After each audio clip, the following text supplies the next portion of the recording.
एक बार महर्षि अरविंद से एक साधक ने पूछा, गुरुदेव, मुझे अध्यात्म के मार्ग पर चलते हुए इतने वर्ष हो गए हैं, पर लगता है कि कुछ भी पाया नहीं। कोई प्रगति होती हुई नहीं दिखती। ऐसे में बहुत हताशा और निराशा महसूस होती है।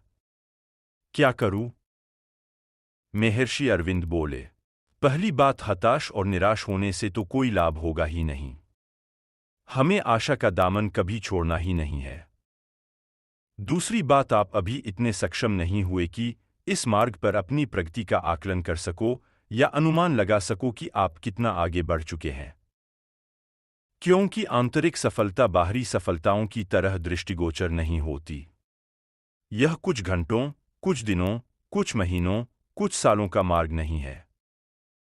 यह तो जन्म जन्मांतरों की यात्रा है। इस यात्रा को आपने पिछले जन्म में कहाँ छोड़ा था, अब कहाँ से चले और कितना चले, यह सब आप अपनी भौतिक दृष्टि से नहीं देख सकते। इसको देखने और जानने का सामर्थ्य तो केवल पूर्ण गुरु सत्ता में हुआ करता है। इसलिए आप उसके कार्य में हस्तक्षेप न करें।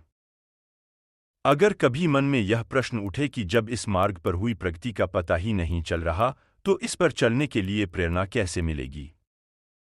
तो ध्यान रखें, ऐसा नहीं है कि किसी विशेष लक्ष्य को पाकर या किसी मंजिल पर पहुंचकर आपको आनंद की अनुभूति होगी।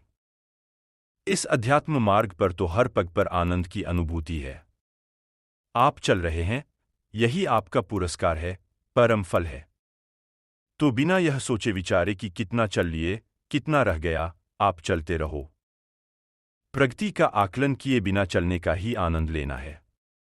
जब आपका साधन ही आपका साध्य बन जाए, मार्ग ही मंजिल बन जाए, तब कोई हताशा और निराशा नहीं, केवल आनंद ही जीवन का पर्याय होता है।